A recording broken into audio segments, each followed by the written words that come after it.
It's 3 a.m. and you're wide awake. Suddenly, out of nowhere, your career feels fragile, your relationships seem doomed, and your future looks ominous. This isn't just a bad mood, it is a physiological trap where your brain's alarm center is wide awake while your logical oversight is underpowered. Between 1 a.m. and 4 a.m., your brain becomes a deceptive, fearful, and unreliable narrator. These thoughts feel profound and urgent, but know this. At this hour, your brain is actually incapable of nuance or perspective. Treating these intrusive thoughts as meaningful is a mistake that fuels a relentless spiral of anxiety. I'm Dr. Randy Cale, and today I'm giving you a 5-step game plan to identify this midnight brain, refuse the conversation with it, and ground your nervous system. You aren't authorized to judge your life at 3 a.m., okay? I'm going to show you exactly how to step off that spiral train. Don't get caught believing the midnight brain. There's a narrow stretch of time, usually between midnight and 4 a.m., when otherwise competent, grounded adults wake up and, at times, lose their minds. What do I mean by that? Thoughts arise, many strong and intrusive, careers suddenly look fragile, relationships feel doomed, health concerns turn ominous, the future shrinks, the past grows teeth, and the present feels oddly helpless. Sometimes angst, sometimes anger, sometimes guilt. The midnight brain is quite creative in its methods of torture. What's striking is not just the content of these thoughts, but the timing. The same person with the same life would likely handle these tortuous thoughts just fine in the daylight. Yet in the middle of the night, the thoughts feel profound, urgent, and disturbingly believable. These thoughts can cycle over and over, with the victim lying in bed feeling helpless to get off this train of thoughts. This isn't your best brain or your best self giving you guidance or forewarning you or even protecting you. It's the midnight brain, a tired, unreliable, deceptive, and fearful brain. Between 1 and 4 a.m., the brain is running with diminished frontal oversight and an overactive threat system.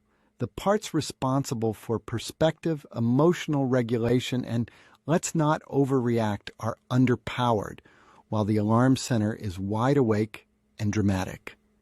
The result is what I often call the midnight brain, confident, pessimistic, and deeply uninterested in nuance. Treating these thoughts as meaningful is like taking legal advice from someone half asleep. The problem isn't you, it's the hour. The biggest mistake people make is engaging with these thoughts as if they deserve attention. They don't.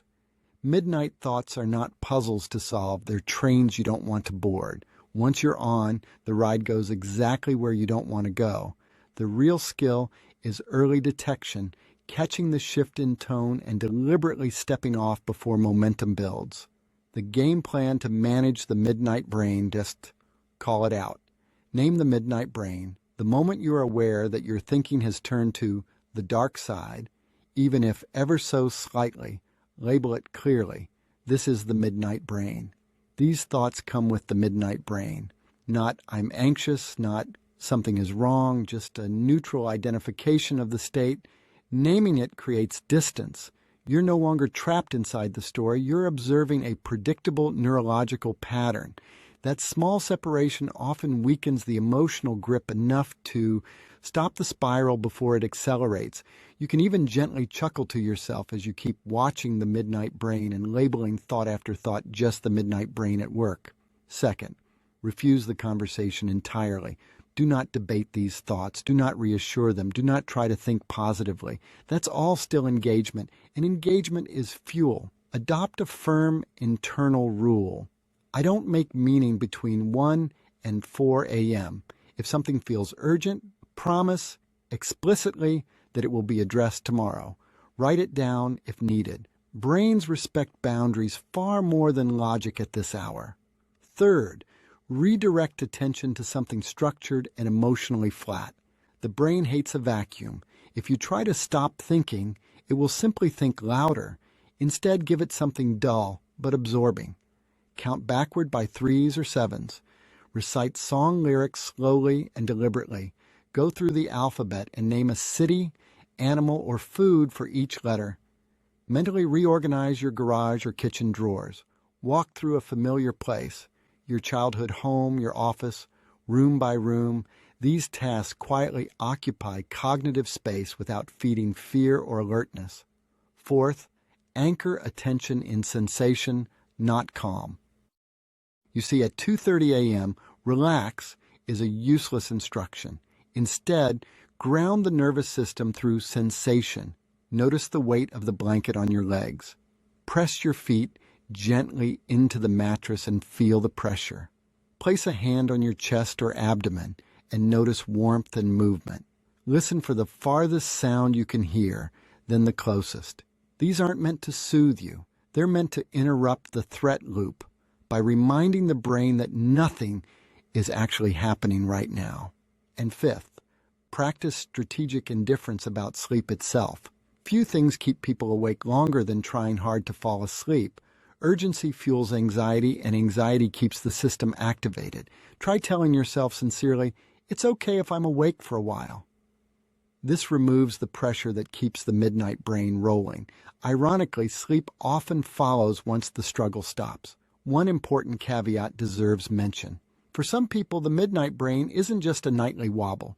It reflects a nervous system that's been stuck in threat mode for a long time. In such cases, strategies help, but they may not fully resolve the dysregulated pattern, and sleep problems persist. That's where brain-based approaches, such as neurofeedback, can be useful. Not as a quick fix, but as a way of training the nervous system toward greater stability over time. If this pattern is chronic or unmanageable, it may be worth learning more at capitaldistrictneurofeedback.com or by calling 518-606-3805. And let me leave you with one final reminder, worth keeping close. The brain you have between 1 and 4 a.m. is not authorized to judge your life, predict your future, or rewrite your story. Notice it early, name it clearly, and step away from engagement. This is your true power. The daylight brain is much better at handling what the midnight brain distorts and exaggerates.